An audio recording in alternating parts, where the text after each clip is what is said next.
segundo día de el proceso de 333 encuentros, Encuentro Nacional de Microcrítica de Cine, un proyecto apoyado por la Dirección Administrativa de Cultura de la Gobernación de Nariño con su programa Cultura en Casa. Entonces, muy buenas tardes para quienes se conectan a esta reunión y un saludo muy especial a hoy con una invitada especialísima. Muy buenas tardes para ti, Diana. Bueno, también nos acompaña Fernanda, que hace parte del combo de Dos Venados, y para Giovanni Suasti y otros amigos también del cine y la literatura, para María Jimena, también para Luz Marina, que estuvieron en los procesos, por un lado María Jimena de 333 Apachira, segundo camuflaje, donde se hizo un análisis del cine nariñense, de las producciones largometrajes ante todo, y bueno, Luz Marina también, que estuvo en un proceso de un taller de edición literaria que dictamos con otro de nuestros equipos amigos, que es la editorial Avatares, de la cual pues Diego y yo hacemos parte. Muy buenas tardes también para Diego de la banda 333 Apachiras. Él estará todo en la parte logística y bueno, también hoy nos acompañará con el panel y con el diálogo. También, bueno, le damos un saludo a la distancia a Jairo, el otro miembro de 333 Apachiras. En este momento pues tuvo algunos inconvenientes y bueno, no sabemos si se podrá conectar esta noche. Entonces reiteramos que este es un espacio que desde el año 2018 iniciamos como un proceso de investigación, creación, y la idea de este proceso es experimentar con el diálogo entre el cine, el ejercicio crítico o argumentativo o valorativo y la escritura creativa hiperbreve. En este caso la podríamos llamar la minificción, como ese séptimo género literario del cual se ha hablado desde hace algunas décadas y que nos permite en su brevedad, digamos, mezclar de una manera, llamémosla natural,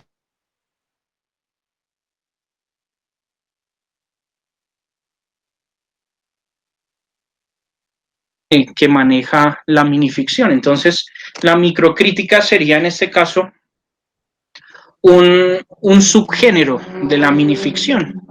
Entonces, bueno, este ha sido un proceso en el que hemos querido ver si es posible cultivar este subgénero, este posible subgénero, de allí que lo hemos llamado como un subgénero por venir. Es más bien como un experimento a ver hacia dónde nos lleva. Y bueno, este experimento ha producido dos libros como acercamientos a lo que podría ser la microcrítica de cine. Uno en el 2019, donde se trabajaron cine desde el siglo XIX hasta el 2019. Entonces hizo como un repaso bastante amplio de películas y otras formas de cine. Y bueno, con mucha fortuna les contamos que nuestra invitada del día de hoy, Diana Moreno, escribió para el segundo de esos libros dedicado al cine nariñense, como ya lo recordamos, con un texto para la película El Pacto de Julio César Goyes, si no estoy mal. Bien, entonces la dinámica de hoy será un poquito distinta a la de la primera sesión del día lunes, ya que tenemos una sola invitada. De todas maneras, vamos a tener unos 4 momentos, y el primero es recordarles que el tema propuesto para esta tarde es poéticas de la imagen y quehacer microcrítico. En ese caso, el quehacer microcrítico lo vamos a tomar como en un segundo plano, quizá como hacer un acercamiento, unos acercamientos posibles a cómo podría ser ese quehacer. Y bueno, en segundo lugar voy a leer una reflexión inicial que serviría un poquito para delimitar el ámbito temático y quizá como un catalizador de la conversación que tendremos después con nuestra invitada. Antes de esa conversación, ella nos regalará, nos donará algunas palabras, quizás cercanas al tema propuesto, un acercamiento al tema propuesto y desde su trabajo, que a continuación, después de la reflexión, les leeré. Entonces, con mucha alegría recibí el día de ayer la última columna de un amigo de la casa, Jonathan España. Él tiene una columna en el Diario del Sur que les recomiendo leer mucho. Él le ha dado el nombre de El Grafógrafo en honor a la obra de Salvador Elizondo, del mismo título. Entonces yo recogí un fragmento de ese artículo, me pareció que quedaba muy bien para la temática propuesta el día de hoy. Entonces, quizá les propondría que cuando escuchen la palabra lectura, quizá podamos imaginarnos también un poco el ver como lectura, o la lectura del film, por ejemplo. Jonathan hizo este texto pensando desde la escritura y la lectura literarias. Entonces aquí, por eso les pido que por un momento imaginemos esa lectura desde el film. Entonces el fragmento dice así: desde los planteamientos del filósofo español Fernando Bárcena, el ejercicio de la lectura se debe plantear como una poética del leer, más que como una política de la lectura. En esa medida, leer y escribir se convierten en lugares donde las palabras nacidas de la luz se donan como promesa.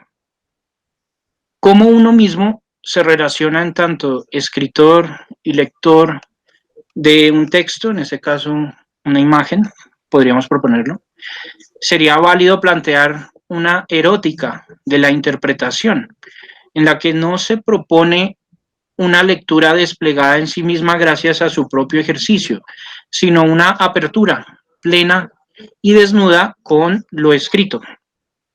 Lo anterior se puede resumir en que las palabras respirarían por cada lector, serían su aliento, al punto que el escritor se nombra por lo que escribe. En consecuencia, el lector se nombra por lo que lee. Se trata de que la lectura y la escritura restablezcan la magia de las palabras, dándole cuerpo a sus silencios. Lo que leemos nos interroga a su vez. Somos de repente el libro que abrimos, su esperanza y su orfandad, divididos por nuestras contrariedades, por nuestra imposibilidad de ser lo que queremos ser. Pero dichas contradicciones e imposibilidad son manifestaciones de creación que permiten un reconocimiento de cada uno con el mundo. La idea es que con esta reflexión ya después nos dirán quienes nos acompañan, nuestra invitada, si estarían de acuerdo con alguna de las cosas que han leído en este texto, que han escuchado. Bien, a continuación voy a presentar a nuestra invitada del día de hoy, Diana Moreno. Ella es diseñadora gráfica de la Universidad de Nariño, con maestría en nuevas tecnologías para el arte, cine y nuevos medios de la Nuova Accademia di Belle Arti di Milano. Se ha desempeñado en la dirección, producción y montaje de documentales étnicos, cortometrajes de ficción, animación y propuestas interactivas. Cofundadora de la productora de contenidos Dos Venados. Entonces le damos la bienvenida a Diana. Muy buenas tardes, buenas noches ya casi. Entonces, bueno, tienes la palabra. Vale, Augusto. Buenas tardes, noches para todas, para todos. Esperemos que Liz, mi otra compañera, fundadora de la productora se conecte, está como viajando, pero bueno, también estaba como... Sí. Bueno, pues la idea era hablar un poco sobre el trabajo y como que una pregunta que se había planteado era cómo yo empezaba a crear o a formular imágenes poéticas en mi quehacer audiovisual, ¿no es cierto? Entonces, sí. Esa es una pregunta que me dejó así como, ¿por dónde empiezo? Porque es una reflexión que creo que llega un momento en que debería hacérmela y creo que es un momento bien interesante, ¿no? En este punto en el que siento que la creación o lo que quiero realizar como que va tomando otro tono. Pues para comenzar, yo, como ya Augusto dijo, pues soy diseñadora gráfica, entonces yo comencé mi realización audiovisual desde la animación, explorando este lenguaje, no lo llamo técnica porque no me parece que es una técnica, o sea, si la animación es como una técnica, pero quiero hablar como de un género, un lenguaje como tal, pues cuando estaba en la universidad, desde el año 2001, 2002 aproximadamente. Entonces,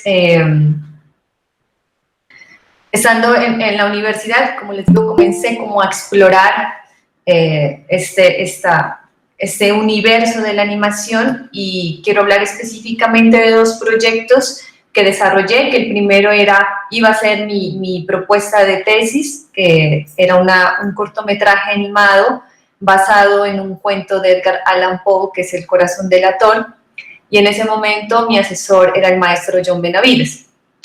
Entonces logramos llegar a un punto bien interesante de creación de imagen poética, una estructura de guión. Fue una investigación que tardó como varios meses. Finalmente yo terminé haciendo como tesis otro trabajo, pero la animación, una vez me gradué, en ese tiempo en que uno se gradúa y como que, bueno, hay un poco de espacio, entonces hice la animación. Me encerré en la casa y la hice basada como en todo ese trabajo, ¿no? Y fue bastante interesante como ese trabajo porque fue como, bueno, había como una técnica mixta, yo ilustraba, yo hacía los recortes, entonces fue como bastante personal. Y pensando un poco en este encuentro, yo me preguntaba cuál fue como una de las conclusiones a partir de esa imagen poética, porque eso hablábamos mucho con el maestro John, ¿no? Y fue el plano como tal, o sea, como fue el punto de partida, hablando del lenguaje cinematográfico, que es lo que permite a una imagen no ser poética, pero sí narrarse desde la poesía, digámoslo, yo lo siento así. Entonces, la primera conclusión, que es muy personal, ¿no? Todo lo que estoy diciendo es como el plano, para mí es importantísimo. Y después de eso, desarrollé una tesis de grado con dos compañeros más, que fue una animación basada en un cuento de Julio Cortázar, que es Instrucciones para subir una escalera. Bueno, esa animación la desarrollamos antes, que fue el proyecto de grado, y trabajamos bastante esa imagen poética, como la metáfora como tal, ¿no? Dividimos el cuento en varias secuencias, y lo interesante es que cada uno tomó 2 secuencias y las llevó a esta técnica de la animación o de este lenguaje de la animación a través de lecturas muy personales. Entonces había muchos objetos, había uso de fotografía, etc. Y en ese entonces para mí eso era una imagen poética, ¿no? Jugar con la metáfora. Después de eso sí hubo un tiempo bastante... una pausa, digamos, a nivel de creación audiovisual en la que me dediqué al diseño y finalmente me decidí que no, que tenía que como continuar con el mundo de la realización y estando haciendo la maestría, empecé a trabajar con material de archivo, que eso me pareció bastante interesante, con material de archivo de otra persona, ¿no? Entonces, a partir de eso surgió un proyecto que se llama Entre la playa y el cielo, y surgió como un trabajo a partir de una convocatoria que hacían en Milán de una familia que tenía como un material grabado durante toda su vida de situaciones familiares, y la propuesta era replantear como el significado de esas imágenes y hacer una propuesta. Entonces el segundo punto que yo siento que permite como esa creación de la imagen poética, obviamente, es el montaje, ¿no? Que es esencial. Pero después vino una época que me pareció que, o sea, a nivel personal me enriquece mucho, pero también como que decidí un poco hacer una pausa ahí porque comencé a realizar documental. Cuando yo regresé a Colombia, conformamos un colectivo que se llamó Kunturi, Memorias y Territorios en Movimiento, y en ese entonces, hace 7 años ya, conformamos el equipo y empezamos la realización de documentales de corte étnico con comunidades indígenas de acá, en conjunto, ¿no? Entonces fue un trabajo bien interesante porque logramos narrar a partir de las necesidades, diría yo, ¿no? Propias de las comunidades y desde sus historias, cerca de 5 documentales, pero hubo un punto en que yo me pregunté, estamos haciendo como el mismo documental, y pues lo digo así, pues de la manera más honesta, ¿no? Estamos haciendo el mismo documental, estamos creando una línea en la que pasa esto, presentamos personajes, y yo yo no dirigí a todos, ¿no? Yo hice la dirección de uno y logré hacer el montaje de 2 y la producción de otro, porque teníamos como ese acuerdo de rotarnos un poco, pero entonces en ese punto decidí como que, bueno, hay que hacer una pausa y como hacer un análisis y una evaluación, porque yo siento que es necesario cómo estoy contando las cosas. Y si bien todo ese proceso aportó muchísimo, porque el documental siento que es una escuela bien interesante y bien fuerte, ¿no? En el documental tú te encuentras con muchas situaciones desde la realización, a nivel de producción, a nivel de presupuesto, a nivel de tiempos, tienes que jugar con muchas cosas, pero yo sentí un poco que me estaba perdiendo en ese punto del cine como tal, o sea, cómo estaba narrando las historias, que me parece importante. Entonces decidí volver a la ficción, que era por qué yo había, te digo, el punto de partida de por qué yo había querido como encaminarme a este mundo del cine, de la realización, y retomé un guión que había comenzado a escribir haciendo la maestría, no mentira, que había comenzado a escribir mucho antes con la idea, que se llama El Traje y que hoy ya es un cortometraje que, de una vez les cuento, se estrena en los próximos días en el Bogo Shorts. Entonces, para que lo puedan ver, porque el Bogo Shorts va a ser también virtual este año. Y ese corto yo creo que me permitió plantearme muchas preguntas. Primero desde la escritura, obviamente en la etapa ya de producción, de rodaje, pero sobre todo en el montaje, ¿no? Que es un momento en el que te encuentras con todo ese material y empiezas a formular como eso lo que quieres narrar. Me hice muchas preguntas de por qué había puesto la cámara en este lugar, de por qué había decidido hacer este plano, y en muchas ocasiones dije, no, la cámara no debió ir ahí, la cámara debió hacer este plano,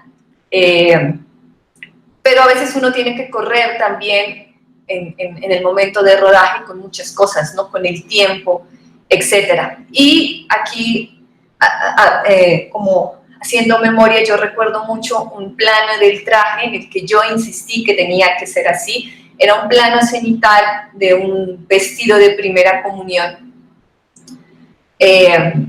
completamente blanco, y así arrancaba una secuencia. Y muchas personas del equipo, como que en el momento del rodaje me decían, no, pero ¿por qué no quieres que se muestre otra cosa? O sea, que esté el vestido, pero que esté algo más. Entonces yo insistí porque esa imagen para mí, más allá del set o de la locación como tal, representaba mucho, ¿no? Como ese blanco con el que inicia esta escena, y y la voz del personaje que es el dueño de la tienda de alquiler, el texto que estaba diciendo. Entonces, ahí creo que empecé como en ese punto, como primero a hacer, no sé, dentro de lo que es trabajar en equipo, era importante que mis decisiones y lo que yo quería contar fuese importante, ¿no? Y esa imagen lo retomo dentro de en esta noche porque para mí sí es una imagen poética, o sea, y es el punto en el que yo quiero llegar. Yo siento que el cine como tal, si hablamos de ese cine, no sé si decir cine de autor o bueno, estos términos son como complejos para mí, pero el cine como tal, el cine que a mí me gusta ver, tiene esa imagen como tal poética. Entonces ya iban como dos elementos que era el plano, el montaje y en ese momento que me cuenta que es la duración también. O sea, la duración del plano tiene mucho que ver con la sensación que te transmite. Y obviamente dentro del plano está la ubicación de la cámara como tal. Hay muchos elementos, ¿no?, que componen una escena, que están los objetos, la actuación, el arte, pero si a mí me dicen qué hace que una imagen como tal esté cargada, tenga esa carga poética, es el plano, el punto donde ubicas la cámara, la duración de ese plano y el montaje. Y es algo que yo siento que estoy aprendiendo en este proceso como a decidir, que es cómo va a ser el montaje de mi corto. Hace unos días acabamos un taller, un seminario, en el que analizábamos la obra de 3 directores, de Kiarostami, de Antonioni y de Tarkovsky. Y para mí fue clave, o sea, yo agradezco haber tomado ese seminario porque yo digo que fue un punto de reflexión que me permitió como empezar a mirar qué estaba haciendo yo desde mi quehacer, ¿no?, cinematográfico, dónde estaba yo poniendo la cámara, qué era lo que de verdad quería contar. Y en ese, digamos, paralelo a eso, estaba montando un cortometraje que está próximo a lanzarse, que se llama Aves, que es un corto de 6 minutos, pero que siento que tiene esa carga, ¿no?, en el que hubo una decisión primero de hacerlo cámara en mano, con un solo actor, bueno, hay unos extras, sin diálogos, con ciertos elementos que yo quería manejar, y bueno, espero que hoy acabamos ya como con la postproducción de audio, pero digamos que ha sido como otro punto, digamos, se puede hablar de un antes y un después.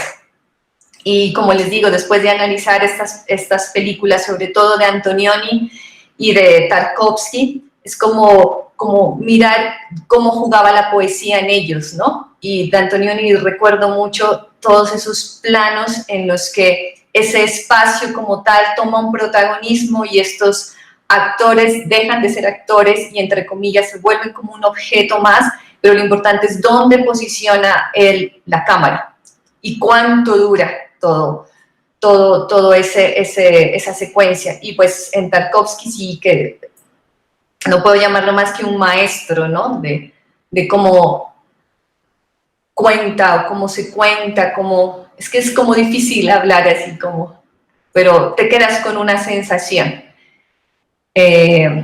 No sé, yo creo que ya he hablado mucho. Por ahora eso. Gracias, vale, gracias. Muchísimas gracias. No, genial, genial. Bueno, ¿Lisset al fin nos acompaña o todavía no? Qué pena. ¿Cómo, perdón? ¿Lisset nos acompaña? No. Vale, listo. Bueno, listo. Diego. Sí, ¿sí me escuchan? Sí. Ya, gracias. Bueno, quería saludar y agradecer la presencia de Dianita y de todos los asistentes de esta noche. Bueno, antes también pedir excusas. Ahí hubo un problema con Pablo Roldán que esperemos pues se pueda solucionar ahora, a ver si más entrada la noche, de todas formas. me excuso pues de antemano si no puede estar Pablo Roldán. Bien, quería retomar un poco en esta, digamos, en este abarcar la pregunta que se planteó al inicio y era cómo se asume el tratamiento poético, ¿no?, dentro de los trabajos audiovisuales. Y Anita pues nos ha hecho un muy lindo recuento de más o menos cómo ella mira ese abordaje poético, ¿no? Desde el plano, nos decía, el plano en cuanto a la posición de la cámara, en cuanto a la duración, que también eso nos da un ritmo, ¿no? La poesía, digamos en este caso, lo poético, tiene también que ver, por supuesto, además de como con la metáfora, con el ritmo. En la literatura se hace mucho énfasis en cómo suena, ¿no? Cómo suena el poema, cómo va su cadencia, digamos, ¿no? Si es cortado, si es acelerado, o si es más lento, digamos. La duración, entonces, haciendo ahí como una extrapolación, es muy importante dentro de cada plano. Y también nos hablaba del montaje. Bueno, yo me acordaba cuando escuchaba a Dianita, sobre todo cuando nos hablaba de ese plano inicial de su ficción, El traje, que nos comentaba como que era de una escena en blanco y que la cámara se ubicaba en un plano cenital. Me acordaba mucho de ello porque hay un poema que es, digamos, medianamente parecido y que me sirve a mí a veces también para definir un poco lo poético. Es un poemita en realidad corto de Salvatore Quasimodo. Se llama Y enseguida anochece. Dice así: y enseguida anochece. Cada uno está solo sobre el corazón de la tierra, traspasado por un rayo de sol, y enseguida anochece. Entonces, vemos ahí esa parte poética, como la dimensiono yo, ¿no?, que sería algo así como hacer que el símbolo juegue en el terreno de las acciones humanas, ¿no? Lo simbólico, en este caso, pues es decir, la tradición puede entenderse como el otro, el radicalmente otro, lo santo, puede entenderse como lo sagrado, puede entenderse como el yo o el deseo para Freud, ¿no? Entonces, el asumir como el riesgo de lo poético, ¿no?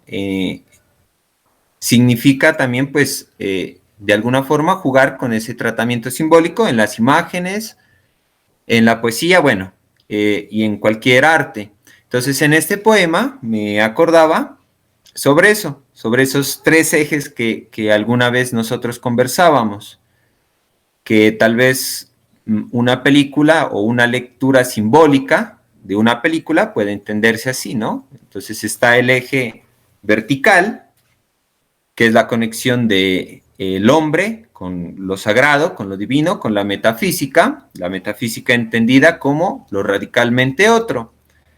Entonces está el traspasado por un rayo de sol, ¿no? Cada uno está solo sobre el corazón de la tierra, traspasado por un rayo de sol.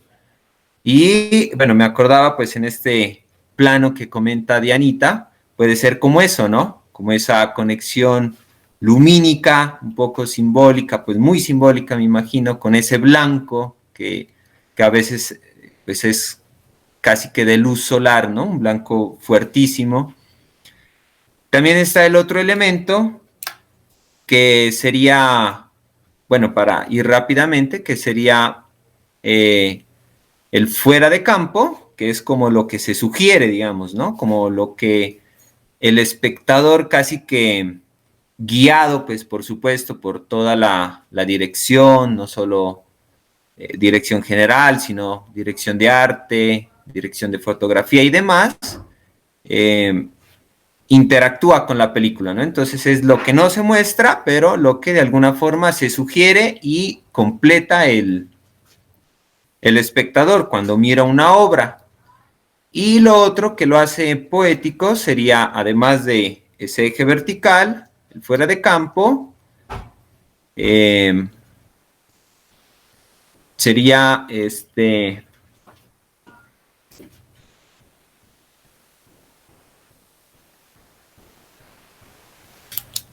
bueno, la segunda historia que llamo yo, ¿no? Que sería como casi como dejar que el símbolo o lo metafísico nos piense a nosotros. Entonces sería algo así como no usar, como en Tarkovsky, que digamos es alegórico, ¿no? Porque muestra, digamos, esas imágenes fuertísimas, incluso muestra como los cuadros, ¿no? Por ahí en sus películas que son muy espirituales, pero sería en este caso como dentro del guión, dentro de la primera historia, que todo el mundo entienda, poder encontrar unas múltiples lecturas sin que se evidencie eso de demasiado, ¿no? Sin que sea alegórico, sino que, como decíamos, pueda sugerirse. Entonces, bueno, tenemos un poco como esos tres aspectos. A continuación, podemos abordar algunos otros de lo que podría entenderse como una poética. Augusto, no sé si quieras agregar algo ahí. Bien, bien. Gracias, Diego, por tu reflexión. Y bueno, yo creo que ya podríamos entrar como al forito, preguntarle a Diana, teniendo en cuenta también lo que nos ha contado Diego sobre esta lectura simbólica. Me llamó la atención lo de la duración del plano y lo recordaba también con Tarkovsky, porque recordamos que él hace, por ejemplo, esos largos momentos, por ejemplo, del suelo con agua, bueno, tantos elementos, se, se, se demora, se tarda Tarkovsky. ¿Nos puedes contar cuál sería esa duración del plano que permitiría narrarse desde la poesía, como lo habías dicho?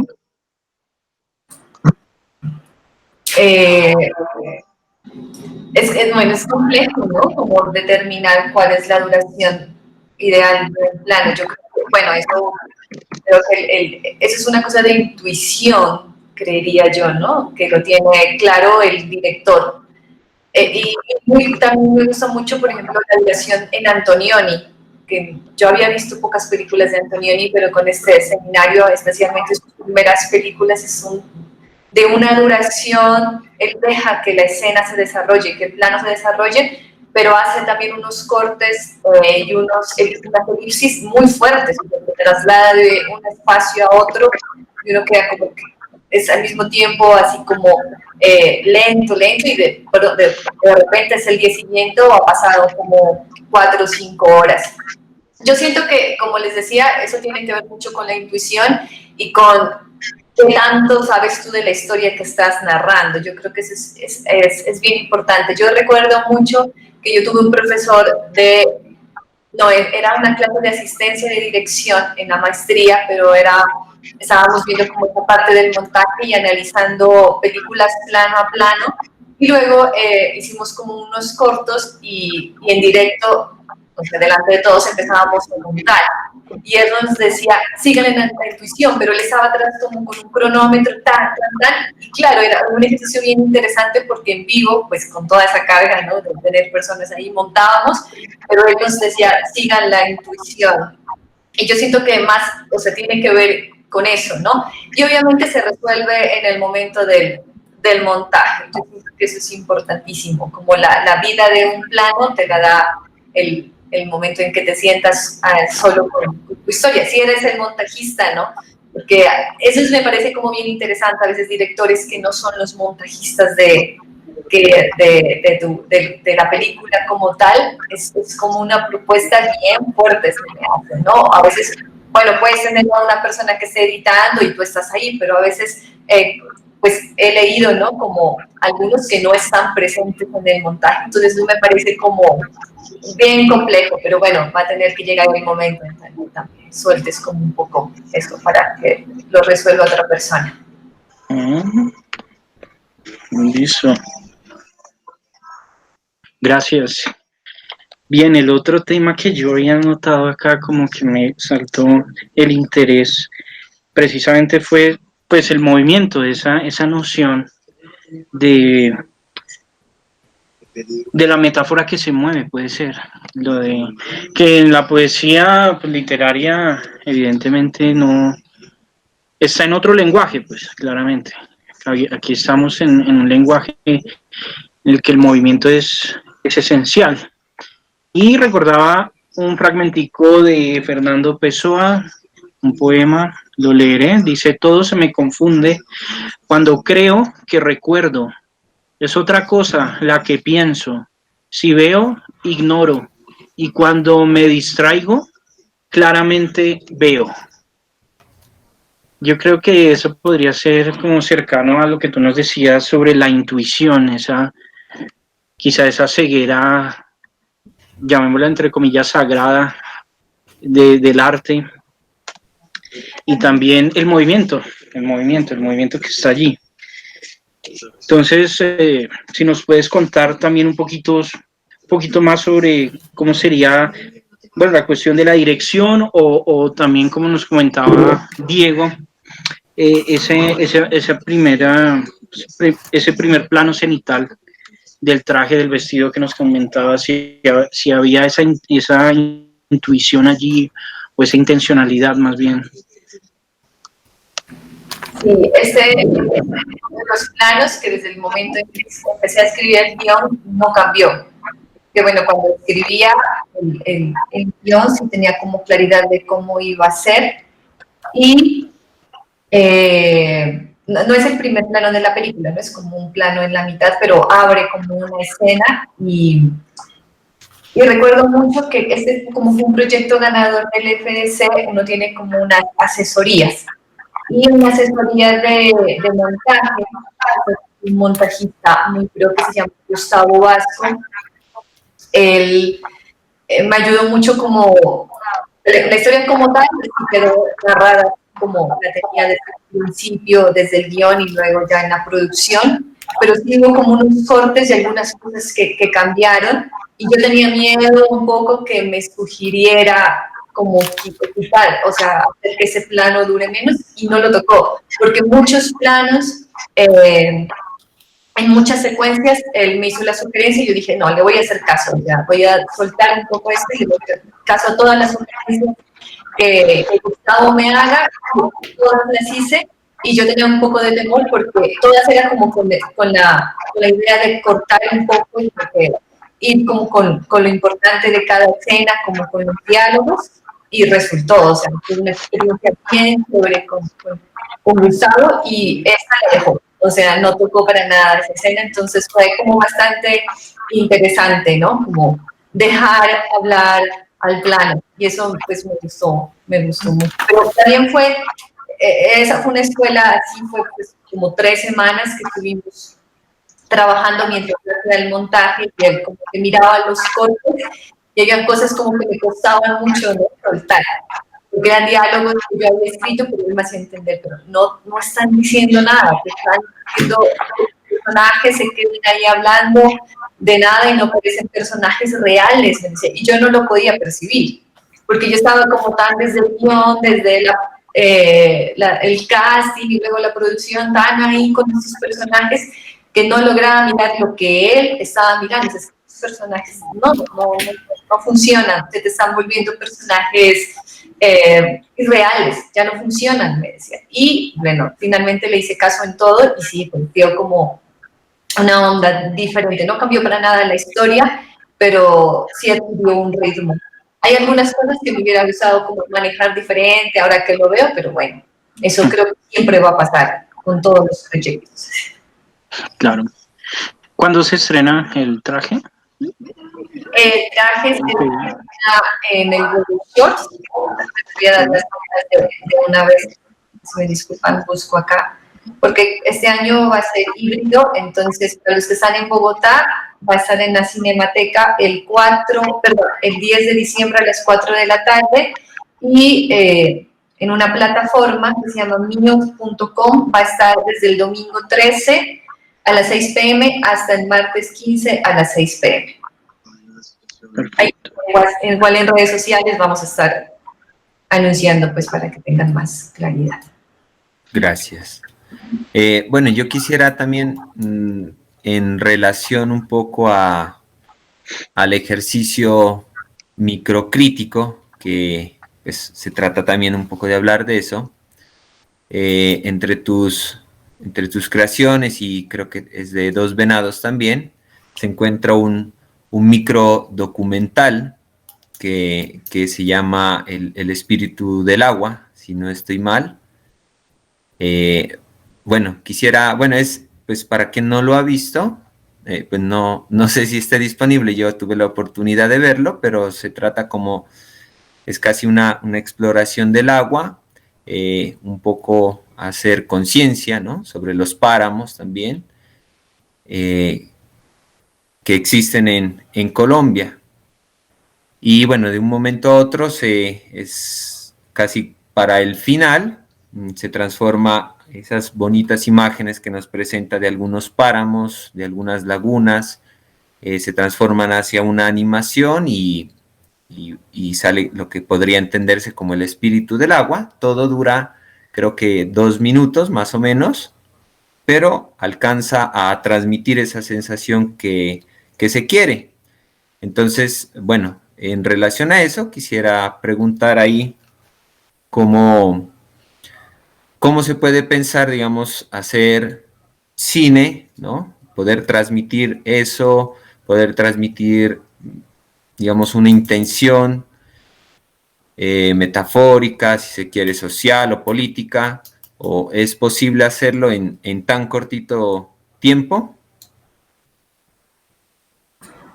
Sí, yo siento que sí, pero, o sea, ese es el resultado de un proceso, digamos, personal y con el equipo de años, porque ese, digamos, proyecto inició cuando a nivel personal empecé a hacer documental y empezamos a hacer documental con el pueblo indígena de Los Pastos. Entonces, en ese proceso, haciendo los documentales, que fueron 2, Tulpud y Kamashik, y en realidad comenzó como hace 10 años, cuando haciendo un trabajo con el profesor Dumer Mamián Guzmán, comenzamos a conocer, él me llevó a conocer el territorio indígena de Los Pastos, y empezamos a explorar un documental que hasta ahora no finaliza, porque así son las cosas, o sea, llevamos como 10 años con ese proyecto, pero bueno. Pero entonces, en ese momento, yo empecé a escuchar hablar de Juan Chiles, que es este comunero y sabio indígena que podía transformarse en animal, que era guardián de los páramos, y ese tema, ¿no?, de que podía transmutar en las lagunas y convertirse en venado, en cóndor, siempre siguió así como en mi cabeza sonando. Y luego pudimos hacer el desarrollo de un documental que está en etapa de producción, de financiación más bien, porque estamos buscando los recursos, que se llama Como el agua, la piedra y la espuma. Entonces, haciendo la investigación con Liz,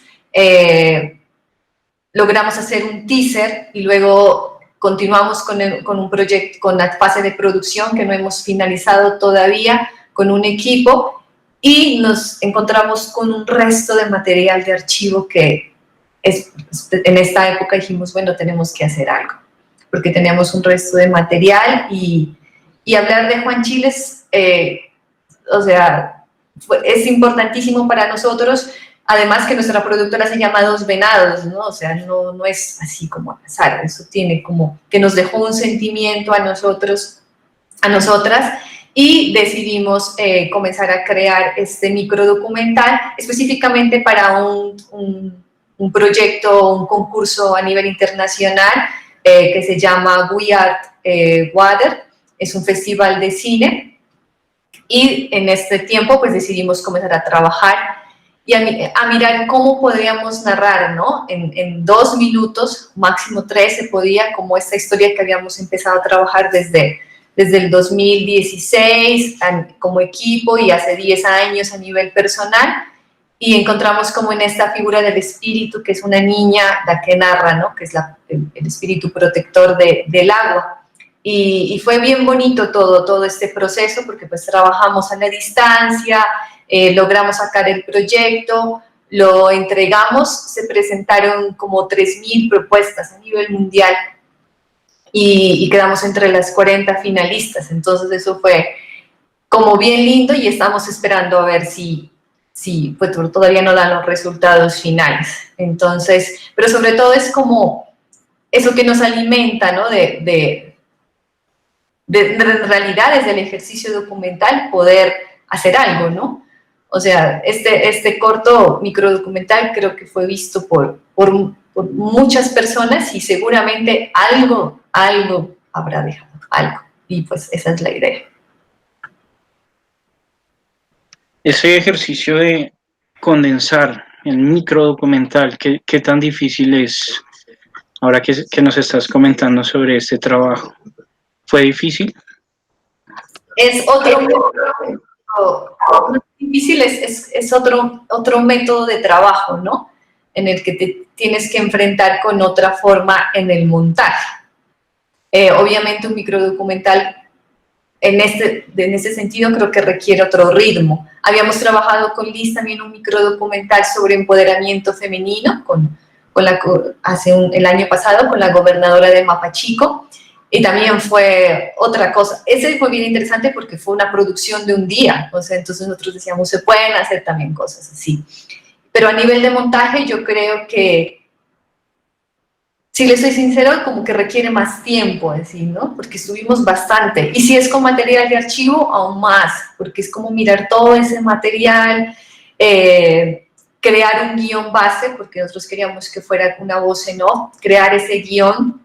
Y en eso estuvimos como una semana, nos reuníamos, bueno, sí, nos miramos en ese momento, nos mirábamos, nos reuníamos, era como botar ideas, y cuando ya ese guión estaba listo, grabábamos la voz en off, y empezábamos nos acordábamos de todo lo que teníamos en ese material y empezamos como a empezar a cuadrar, pero fue bastante demorado, pero es chévere ese proceso. Bien, te lo preguntaba porque eso me daba pie también a la otra forma de creación, que es, en este caso, bueno, la microcrítica. Tú escribiste para nuestro libro, entonces también ahí te pedíamos algo muy corto. Entonces, ¿qué contrastes ves?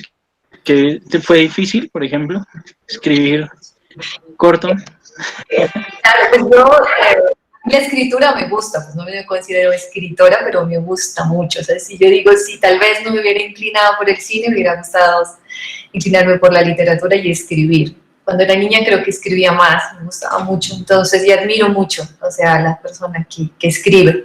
Y no, sí fue difícil, pero me gustó, fue un reto porque dije, no, hay que retomar, y más aún si es sobre una película, y no, sí fue complejo, la verdad.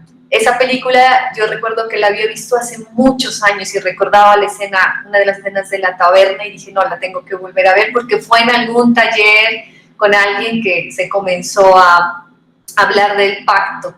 No, eso fue hace muchos años. Entonces, sí, fue difícil, pero en la medida en que yo iba viendo la película, iba encontrando como esos elementos, obviamente, que se conectaban con mi historia, con lo que yo pensaba de algunas cosas y con ciertos elementos, esos, el trompo, las perdices que crearon el mundo pasto, como en los territorios. En ese entonces estaba yo preparando un taller de guión y por eso hablo del arquetipo. Entonces, es jugar con lo que tienes a la mano, ¿no? También. Vale, gracias. Uy, yo quisiera leer un pedacito, la entrada de tu texto que se titula Los tiempos en la espiral. Dice la primera imagen de la película, un trompo que gira en la tierra. Permite pensar de manera inevitable en uno de los relatos de este sur, el de las brujas poderosas, el de las perdices, que crearon el territorio indígena del pueblo de los Pastos.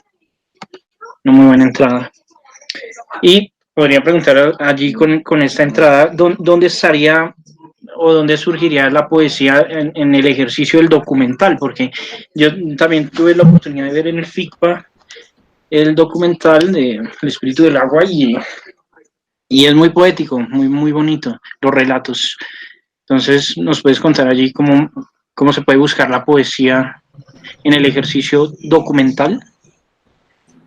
En ese momento puedo decir que es en el montaje. Yo lo siento así. En el documental yo lo siento que es en el momento del montaje. Obviamente uno como desde la dirección o desde la dirección como tal plantea unas imágenes en el documental, y te lo digo desde la experiencia personal y con el equipo con el que trabajamos muchos años, teníamos como unas ideas, no unas ideas, nosotros íbamos con un tratamiento como tal, pero en el rodaje nos encontrábamos con otro tipo de dinámicas como tal, y yo sentía que era como en el montaje, en el momento como empezar a jugar ese juego que uno crea con las imágenes, y en el espíritu del agua nos pasó así, porque eran imágenes que tal vez, o bueno, no, si uno las ve como, digamos, solas, obviamente te transmiten una sensación. Si ves la imagen de un páramo, de los frailejones cenitales, eso te va a transmitir, pero si la pones con una voz,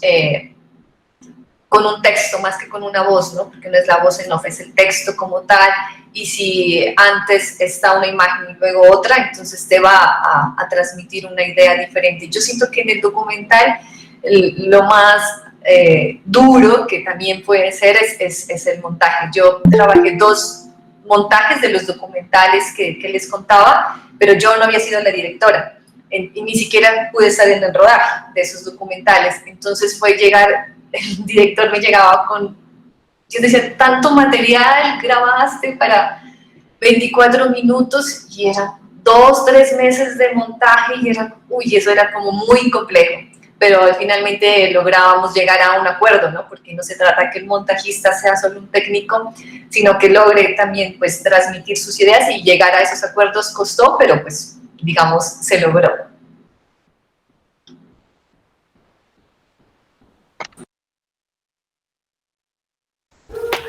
Bien, ahí me acordaba cuando nos comentabas sobre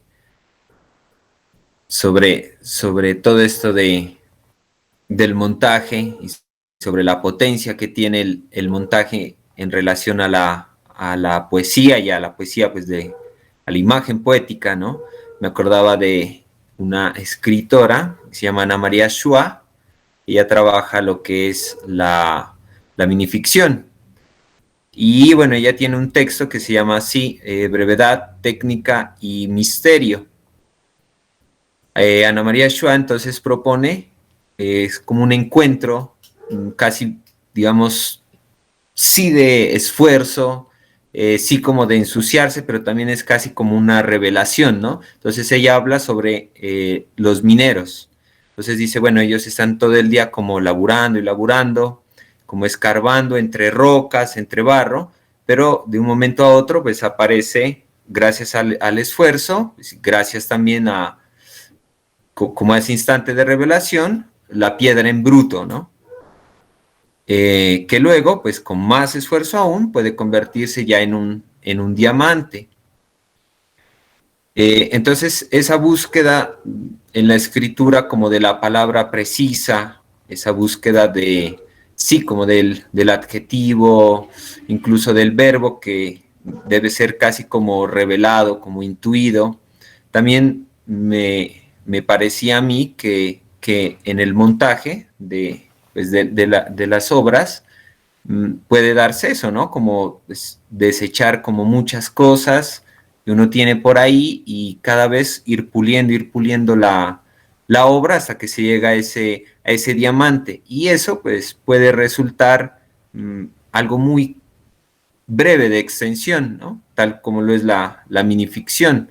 No necesariamente debe ser pues un largo o incluso un corto, sino en este caso un micro, ¿no? Que ya sería como casi que una nueva forma. Bueno, eso, y también quisiera leer por acá un poco el chat. Nos dice Diana, saludos, Natalie. Bueno, Augusto, pueden ir preparando sus preguntas para el final del encuentro. Y Giuliani Cerón nos dice, siento que leer las imágenes poéticas o simbólicas desde la corporalidad y no solo desde el intelecto puede brindarnos estas sensaciones más ricas dentro de la experiencia en el cine. Sí, estoy completamente de acuerdo. Nosotros decíamos que la microcrítica de cine es sinestésica incluso, ¿no? Involucra todo el cuerpo. Cuando se dice intelecto, lo primero que se dice es cuerpo, ¿no? Porque no es como si se pudiera separar, ¿no? Radicalmente, pues se necesita como una materialidad también para ser intelecto. Incluso en esa confusión de sentidos podríamos mirar el cine. Entonces sí, estoy de acuerdo con eso. Y bueno, aquí, digamos, dentro de la imagen poética hay un autor, Julio Valderrama, que es un argentino, profesor, ya murió, profesor Julio Valderrama, muy poco conocido dentro de los estudios poéticos, bueno, no está publicado, pero yo lo tengo para quien lo quiera, se encuentra en una página web, como varias de sus clases o conferencias están registradas, que se compilaron en un texto que se llama Introducción a la Poética. Entonces, Julio Valderrama nos habla sobre la estructura que opera en los poemas. Hay algo técnico, evidentemente, que sería como el trabajo estilizado de las palabras, la rima, la versificación, la metáfora, todos estos elementos. Pero además de esto, digamos, de lo técnico, hay unos intereses que son metafísicos, le llama él, en mi caso, pues le llamo como intereses simbólicos, ¿no? Y puede pensarse también así el cine, ¿no? Entonces dice Julio Valderrama, en su texto de Introducción a la Poética, que lo que expresa un buen poema, que lo que expresa una buena obra, ya no un poema, sino una buena obra, es el paso de lo inmanente hacia lo trascendente, ¿no? Es muy raro eso que propone él, ¿no? Lo inmanente pues sería como el ente intrínseco de un cuerpo cuando tiene el fin de él dentro de sí mismo, ¿no? Es como casi que autosuficiente, el fin está dentro del mismo. Lo trascendente, pues, puede entenderse incluso como una metáfora espacial, ¿no? Ir más allá, sería como el escalar, sí, es como un paso hacia el otro, acercarse un paso hacia el otro. Es la, digamos, superación de la idea de la inmanencia. Entonces, Julio Valderrama dice que no se trata como de un interés egoísta, el de la poesía, el viajar de uno mismo hacia uno mismo para encontrar el fin dentro de uno mismo, sino de expandir y buscar la trascendencia, ¿no? Pues se puede o no estar de acuerdo con esto, pero de todas formas lo dejo ahí como planteado sí, para charlar y para la discusión también.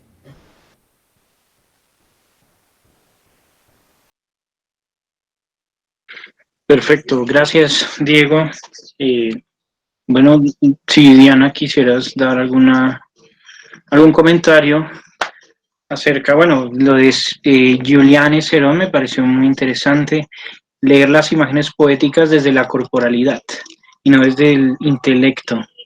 Interesante. Y bueno, con el tema que nos introducía también Diego, creo que ahí surge con gran fuerza el azar.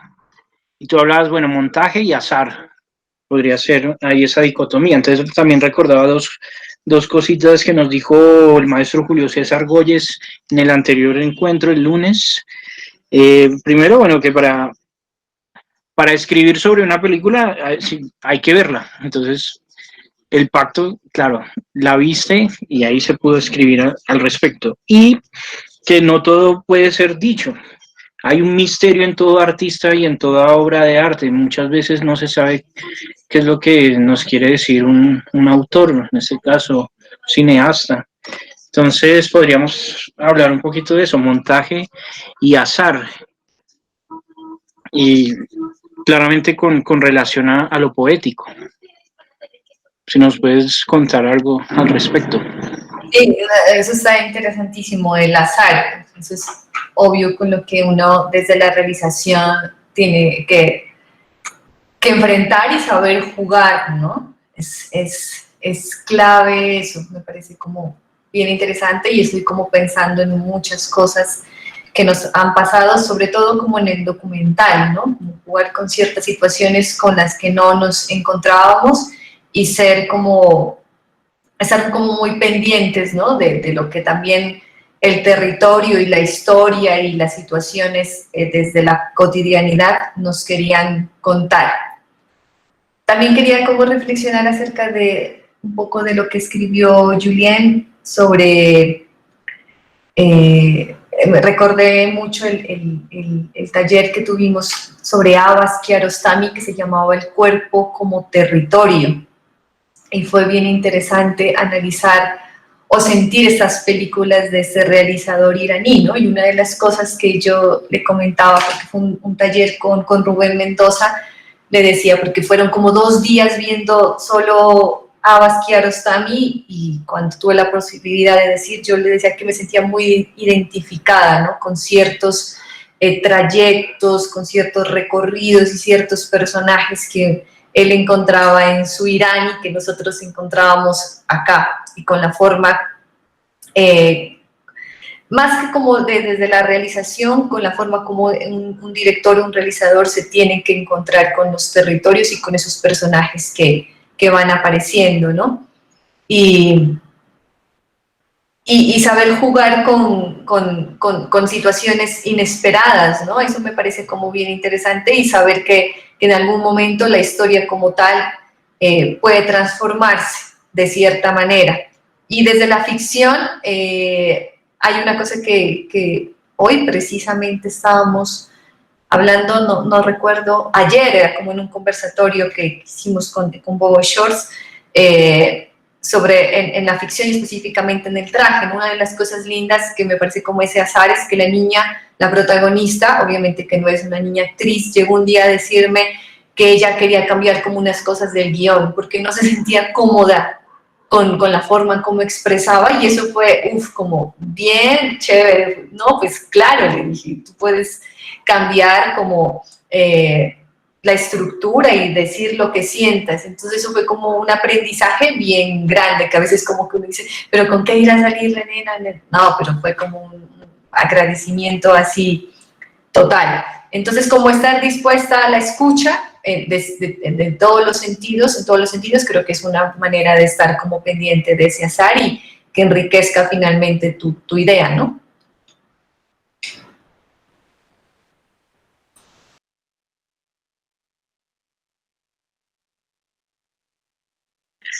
Precisamente, bueno, que volvimos un poquito a la ficción. Entonces tú nos decías en el primer momento de tu intervención que volviste a la ficción para preguntarte o, sí, problematizar un poco cómo estabas narrando. Si nos puedes ampliar un poquito más esto. Me parece interesante para el tema. Sí, yo siento que necesitaba o sentía que necesitaba como alejarme un poco del documental, o más bien como de la forma como estábamos haciendo documental, que está bien, o sea, no es que estuviera mal, sino que era como una reflexión muy personal, sobre todo por eso, cómo estábamos narrando, más allá de la estructura dramática, más allá de los personajes, de que se entendiera o no del mensaje, que sí o no puede dar una película, que no creo que sea como lo importante, pero quería comenzar a explorar eso que a mí me llamaba la atención del cine como tal, y era ese punto, ¿no? El plano, cómo se contaba desde el tiempo, desde el corte, desde la puesta en escena, desde cómo ubicas a los personajes, y es la sensación, o sea, si a mí me preguntas por qué estas películas, o mis películas favoritas, es por ese mismo, porque más allá de la historia que cuentan, que puede ser linda, bonita, fea, mala, eso no es importante para mí, es como cómo la cuentan. Entonces, es esa forma, esos personajes que entran y se vuelven como esos, en el buen sentido, ¿no? Como parte del objeto, de la atmósfera, las atmósferas que se logran, y que yo sentía que un poco en el documental, en el ejercicio documental lo estaba perdiendo, y esa capacidad de crear atmósferas, una escena se vuelva como tal y que uno la sienta como una escena, y que están los personajes, está el arte y todo, pero yo creo que estoy en ese punto en que necesito, o quiero más bien, como volver a la ficción para eso, como para mirar dónde voy a poner la cámara antes de. Hay algo que me hacías acuerdo, y es como, digamos, dentro de alguna filosofía griega se entiende al azar como lo que en realidad posibilita el origen de todo, ¿no?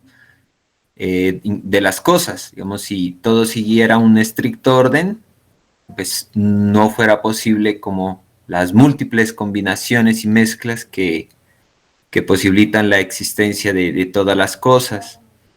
El clinamen, pues para ser más exacto, ¿no? Que es como la desviación del equilibrio. Digamos, en el documental, sientes tú que puede haber un clinamen o un azar, tal vez en potencia más fuerte que en la ficción, donde tal vez todo está más estructurado, tal vez todo tiene que pensarse previamente antes como muy bien, o bueno, o tal vez hay más azar en la ficción que en el documental. ¿Cómo sientes tú eso? No, en esos momentos yo siento que por su naturaleza, sí, el documental te posibilita jugar con ese azar, eso es inevitable. Obviamente sabiéndolo jugar, ¿no? O sea, como estando como muy atentos, y depende también del tipo de documental, ¿no? Que estés desarrollando, pero obviamente yo siento que sí, que el documental tiene como más apertura en ese sentido. La ficción como tal, partiendo de que ya existe un guión, así sea base. Sin embargo, yo también he escuchado o he leído de varios directores que en sus películas juegan mucho con el azar, ¿no? Llegan a la locación y dependiendo de la locación, ponen a sus actores a jugar con ese escenario, en ese momento deciden cómo va a ser el plano como tal. Muchos de sus actores improvisan, por ejemplo, Wong Kar-wai es uno de los directores que a mí me gustan muchísimo sus películas, y he leído sobre él, y él a veces no tiene guión, y llegan, y este director, Christopher Doyle, que es el director de fotografía de casi todas sus películas, también experimenta mucho, ¿no? Llega a la locación y juega mucho con ese trabajo con actores y todo. Entonces yo creo que es posible, pero obviamente a nivel personal digo que el documental facilita más esa exploración.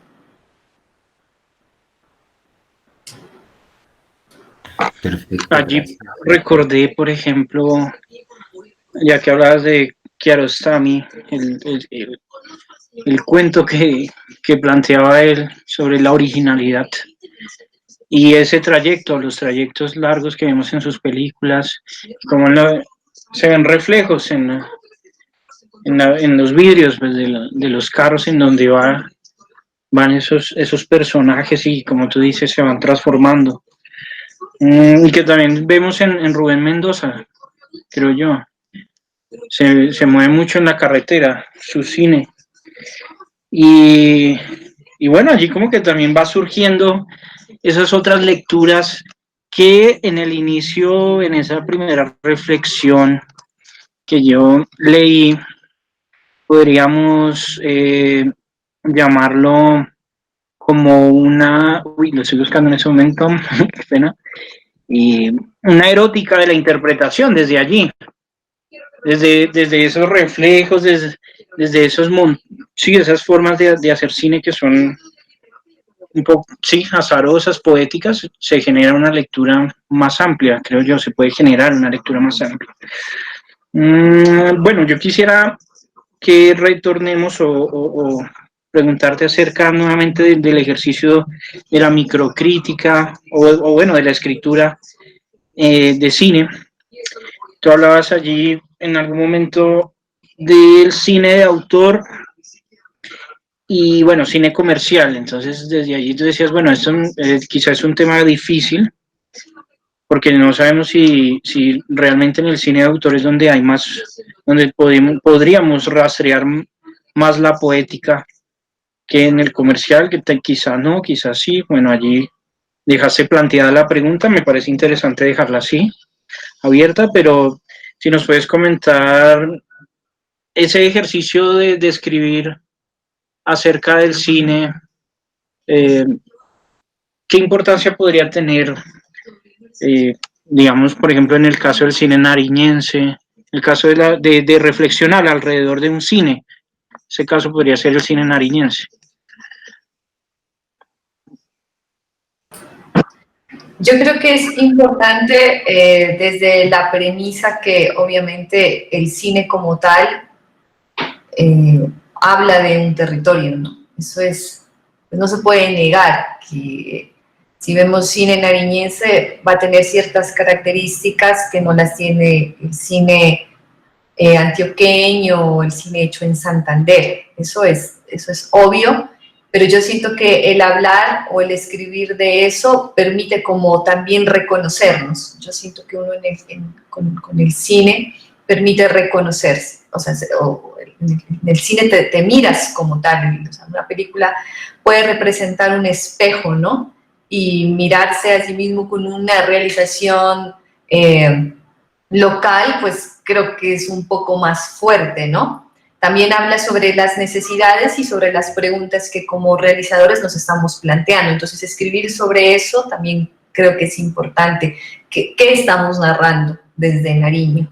Puede que son historias que sí, que tengan una universalidad y que las pueda entender un iraní, por ejemplo, pero cómo nos estamos narrando, ¿no? Cómo nos estamos contando. No sé si la palabra correcta sea qué identidad, porque esa palabra poco me gusta, la identidad como tal, pero cómo nos estamos narrando, más bien, creo que es importante, y cómo lo estamos haciendo y qué preguntas nos estamos planteando de una realidad, de un lugar en el que vivimos, que creo que es importante más que responder, como plantear preguntas, y la escritura pues permite hacer, me parece interesante porque otra lectura a partir de algo que alguien ya se preguntó, alguien hace una película y se genera preguntas, porque no creo que uno con una película resuelva preguntas cuando hace, ¿no? Creo que deja más preguntas aún, y una persona que escribe sobre otra película ya hecha, pues se está generando otras preguntas. Y también tiene que ver mucho con las sensaciones. Yo siento que es importante. Cuando mira el pacto, de una, así como que la memoria, los recuerdos, las sensaciones, lo que yo estaba viviendo, y también como que uno cada vez que escribe deja algo, ¿no? Así como que ayuda mucho, como, no sé si es un proceso de sanación, tal vez sí. Sí, quizás sí. Nosotros recordábamos con Jairo, o nos sorprendía mucho en tu texto ese momento en que lograste ver como una sombra en el pacto que estaba, aparecía en tres veces, se triplicaba. Eso nos pareció súper interesante y desde allí tú lograste hacer ahí un tejido muy interesante. ¿Dios? Sí. Sí, yo, bueno, también me acordaba de ahora lo que comentabas, que era como una forma también de mirarse a uno mismo, individual y también como socialmente, ¿no? Deleuze pues decía también eso, que el cine era como una máquina del pensar, ¿no? Una máquina de pensamiento, pues y claro que sirve para hacer reflexiones y plantear más problemas y también más preguntas sobre la propia identidad incluso, ¿no? Sobre la propia identidad. Y claro, en cuanto a la escritura, cuando lo nombrabas, me estaba acordando también últimamente pues me he estado tratando de seguir algunos pasos. Son un crítico de cine que es bastante curioso. Se llama Oscar Peirú. Él, bueno, ha sido presidente de la Asociación Española de Prensa Cinematográfica, ha sido delegado de la Federación Internacional de Prensa Cinematográfica, FICPRESI, bueno, entre muchos otros cargos. Él es argentino, pero, digamos, radicado en España. Y bueno, él digamos, ha sido últimamente, es decir, como de unos 5 años para acá, o tal vez másito, bastante conocido porque dice que él hace las críticas de cine o las reviews de las películas sin ver la película, ¿no? Las hace como mirando el cartel, el póster de la película. Entonces, él va a un evento, hay una entrevista bastante chistosa y curiosa también. Creo que es al Festival de Cannes y le preguntan, bueno, maestro, ¿qué opina de las películas de este año? ¿Qué le han parecido? Y él dice, no, pues han estado muy, muy buenas, vemos que se ha explorado tales y tales temáticas. Y bueno, maestro, ¿cuántas películas se ha visto? No, hasta ahora ninguna, responde, ¿no? Entonces, bueno, es esa posibilidad también digo, pues pareciera una locura, ¿no? Pero es también como ver esa posibilidad de qué tanto tiene que ver como lo que es extra de la película con la película misma, ¿no? Es decir, el afiche, por ejemplo, es decir, por ejemplo, el tráiler, o pues claro que el tráiler ya sería casi que sí o sí de la película, pero también, por ejemplo, se puede hablar de las entrevistas que le hacen a los directores cuando hacen la película. Todo esto, digamos, también es como un ejercicio extra a la película, pero que nos puede contar algo. ¿Qué piensas tú? Elementos como el afiche o el cartel yo creo que es clave. O sea, además, pues yo como soy diseñadora, pues estudié diseño más bien, entonces para mí esa parte como que te habla. Hace poco que tuvimos como la oportunidad de finalizar el cartel del traje, que lo hizo un gran amigo Robinson, que es ilustrador, y él así, ¿no? Le dijimos como, ve, o sea, vos ya te viste el corto, él estuvo en el rodaje, nos conocemos hace muchos años, entonces tienes total libertad. Nos presentó como 3 bocetos y fue así como una lectura bien linda de como digamos, de esa, de la esencia como tal de la película, ¿no? Entonces fue bien como interesante. Y en el último, en el de Aves, estábamos en pleno rodaje y el director de fotografía, que es Luchito Ponce, dijo, ve, este es el afiche de la película, vení, tomemos la foto. Entonces fue bien bonito porque obviamente es como la esencia como tal, que otros logran verla y que te acompañan. Entonces yo siento que es clave. Y, por ejemplo, en elementos como el detrás de cámaras también, a mí me parece que son con piezas bastante relevantes que te cuentan qué hay detrás, que para algunos no pueden ser llamativas, ¿no? A mí me gusta verlos detrás de cámaras de algunas películas. Me gusta cuando finalizo una película, lo primero que hago es buscar, si me gustó, leer una crítica o buscar algo sobre esta película, o ver entrevistas con los directores. Eso me gusta, o leer libros de los directores. A mí me llama mucho la atención, me parece bastante interesante todo lo que se puede encontrar ahí. Vale, muchas gracias. Uy, con lo que nos contaba Diego, que me hizo reír mucho, también ahí es como una política, o sea, la crítica permite como una posición política, y no solo en la escritura, sino también en como una postura y un performance, algo más performático del crítico, ¿no? Interesante eso. Bueno, también se nos pasó Gabriel Sebastián Pasos Miranda, cuando estábamos hablando sobre el azar, decía, también está en el autor, que tanto se abre a conocer lo bello del azar. Sí, uy, yo estoy de acuerdo. Ahí el mismo autor debe estar abrogado, arrojado al azar y a lo desconocido. Gracias, Gabriel. Qué bellísimo eso. Sigue Gabriel, qué bellísimo eso. Como cuando Galeano dice que un partido de fútbol no es el minuto cero, sino desde que el hincha sale de casa o desde el día anterior por la ansiedad. Es lo mismo, el acto es también los comentarios del público, el afiche, el tráiler, las entrevistas, la lectura de críticas, la escritura. Es todo un acto colectivo. Vale. Muchas gracias, Gabriel. Podríamos, uy, se nos pasó el tiempo volando, entonces podríamos ya pasar a la última fase, que es de comentarios. Bueno, ya estábamos leyendo a Gabriel, pero si tienen otros comentarios o preguntas, si nos pueden abrir sus micrófonos o a través del chat.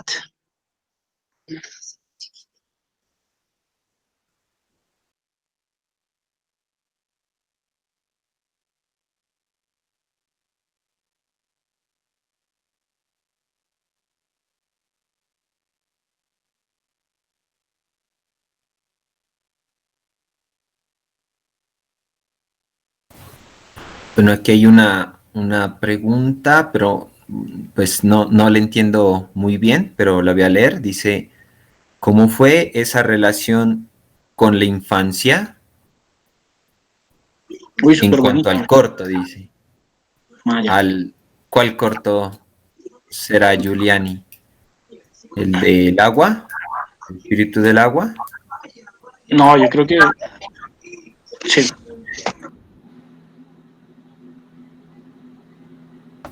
Ah, el traje, ya. Ya. Sí, sí, la niña y su padre son los protagonistas. Entonces, no sé si te refieres como a la infancia, sí, no hablas de la preparación actoral ni nada, sino como del personaje, ¿no? De la niña. Esta es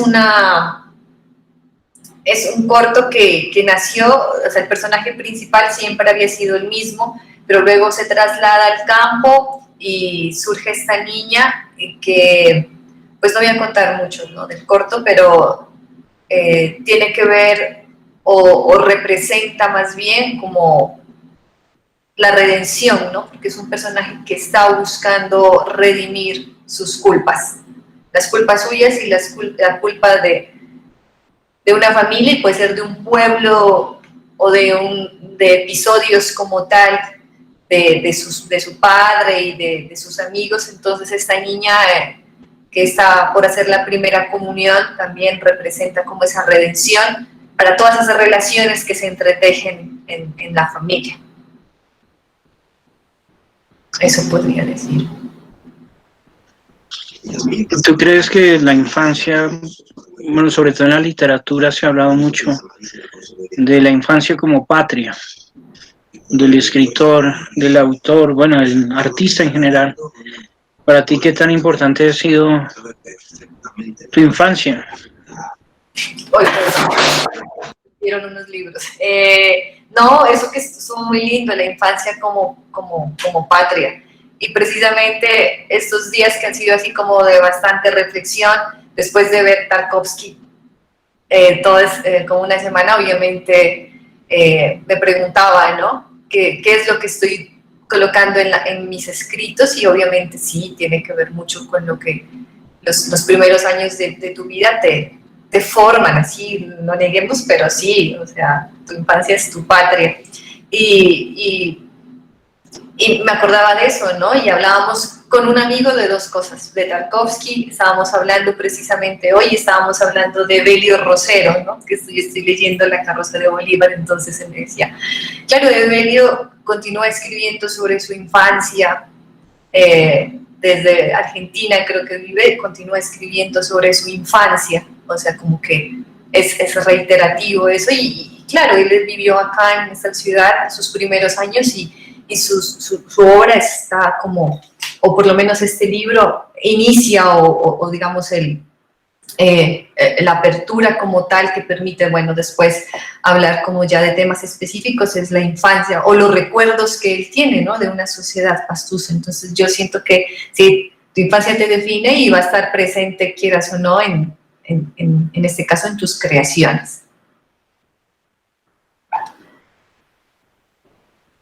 Vale, gracias. ¿Cómo podemos conseguir el proyecto para comentarle a las personas, cómo buscarte en redes, en conocer tu trabajo? Bueno, y el trabajo que hacen en el colectivo. Ya, pues la productora es relativamente nueva, la creamos este año, entonces en Facebook como Dos Venados, así estamos, productora de contenidos. Pues yo tengo un Vimeo, Dia Moreno, que también pueden estar, pero también pueden encontrarlo, pero vamos a estar publicando todo. Tenemos un Instagram y un Facebook del traje también, donde estamos publicando como todas las cositas que están pasando con este corto, pero yo creo que desde Dos Venados vamos a empezar ya a transmitir todo. Este corto Aves, que fue un cortometraje que rodamos hace 2 semanas y hoy acabamos la postproducción, a partir del 14 de diciembre también ya va a estar en redes sociales, porque es un proyecto de una convocatoria que se llama Grandes Historias con Pequeñas Cámaras, entonces van a empezar a exhibir todos los cortos de este proyecto, entonces también lo van a poder ver. El Espíritu del Agua estuvo como un mes en una plataforma, pero esperamos, pues apenas podamos, ya, porque ya estuvo pues en redes, entonces, y estos cortos inician con también el traje y el Espíritu del Agua, pues una ruta de festivales, ¿no? Que también se nos hace como importante comenzar con esa etapa de distribución que estamos aprendiendo en realidad. Vale, muchas gracias. ¿Alguna otra pregunta, comentario? Hola, buenas noches. Hola.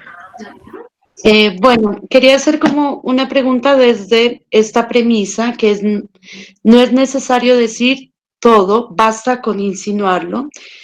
Y frente a eso, ver qué elementos también en lo exploratorio pues de Diana nos puede dar como dentro de lo plano, montaje, que se podría tener en cuenta en esta situación de insinuar, de develar, de ocultar, como esa intención final, a partir de esto que nos podría comentar frente pues a su experiencia de realización tanto como directora, guionista y todos los acercamientos que ha tenido.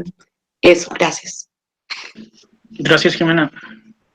Gracias, Jimena. Pues yo lo que puedo decir, o sea, dentro de todo esto que ha sido como un camino de aprendizaje, yo recuerdo que cuando inicié y estaba en la universidad todavía estudiando, tomé un taller como iniciando, como adentrarme en este mundo del cine. Me acuerdo con Andrea Fayet, y ella dijo 2 cosas, así que nunca las voy a olvidar, y me dijo, el cine es metáfora y es elipsis. Entonces yo con eso me quedé y como que lo tengo como muy presente, ¿no? El saber que no es necesario contar todo porque tenemos narrativamente ese elemento como tal que es la elipsis, ¿no? Que te permite contar lo necesario. Y obviamente la metáfora, que es lo que hemos estado hablando. Yo soy hasta este momento de mi vida muy partidaria de la escritura del guión y de darle como una importancia grande a esta escritura, y como estoy aprendiendo, siempre busco libros, tengo como unos manuales, entonces escribo como siguiendo ciertos lineamientos desde la escritura clásica, ¿no? Como el inicio, el nudo, los puntos de giro, estructuras como las del viaje del héroe. No siento como tan estricta, pero sí que me sirvan como puntos de partida, y eso creo que me ha permitido a mí como el no contar todo, o sea, porque uno partes de una idea de un personaje como tal y te das cuenta que la historia, cuando comienzas a escribir, te empieza a hablar, y eso es bien lindo, como, no, esto no es necesario que lo pongas, o sea, no va a decir nada, porque uno, creo que cuando escribe y luego hace una película, pues toma una parte, una sustancia pequeña de la vida de estos personajes que son los relevantes. A nadie le interesan ciertas cosas que, por ejemplo, en mi caso, a Lirio, del personaje del traje, haría, cómo se levanta, cómo es su desayuno, no, eso no es importante. Queremos ver lo que la estructura dramática como tal necesita saber. Entonces, como hasta este momento de mi vida soy partidaria del guión, o sea, escribo y intento entender las estructuras dramáticas, siento que después la historia te comienza a hablar, y también a mí me gusta mucho darle un estudio particular a la creación de personajes. Yo hace unos 10 años tomé un taller con Marco Antonio López, un gran dramaturgo colombiano que lo recomiendo mucho, que se llama El Guión Revelado, si no, él tiene un libro, que está precisamente, y él crea personajes y crea como el argumento a partir de una estructura donde hay un sustantivo, un verbo, una motivación, un dinamizador, y como que esos personajes después te comienzan a hablar también. Y todo gira en torno a cómo has estructurado eso. Entonces, en ese punto ya no todo es importante. Eso es lo que podría decir. Muchas gracias. Bueno, yo que soy o vengo más de la literatura, pues también importantísimo esa elipsis, sobre todo en la minificción, que es como lo que nos convoca aquí el género literario más grande, donde podría estar ahí inmerso la microcrítica, y la elipsis es quizá uno de los elementos fundamentales para lograr una buena minificción contundente. Gracias, Jimena y Diana. Diego, no sé si quieres decir algo. Sí,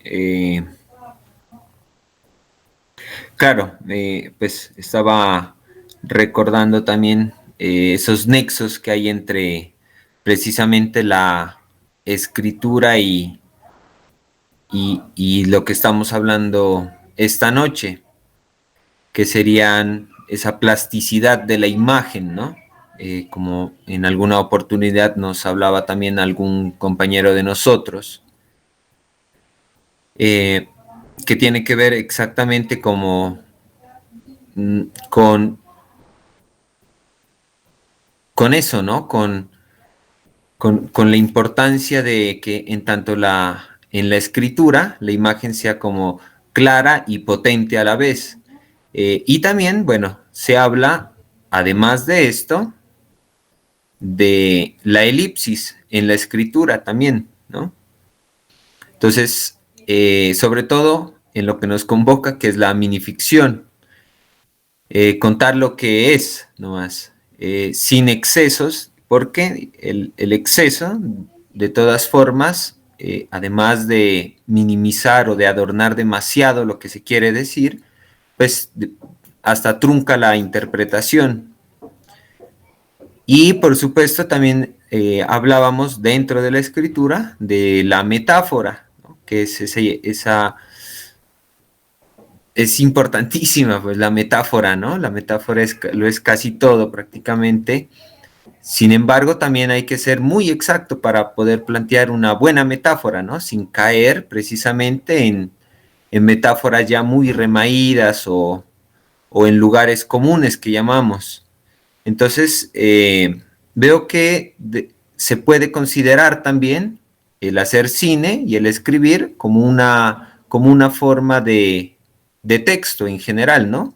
Entonces, los dos pueden ser entendidos y leídos de diferentes formas. Eso sí, uno es más visual tal vez que otro, pero los dos en últimas terminan siendo texto, y como texto pueden tener esas similitudes de las que hablamos, por ejemplo, la metáfora, la elipsis y esto de la potencia de la imagen.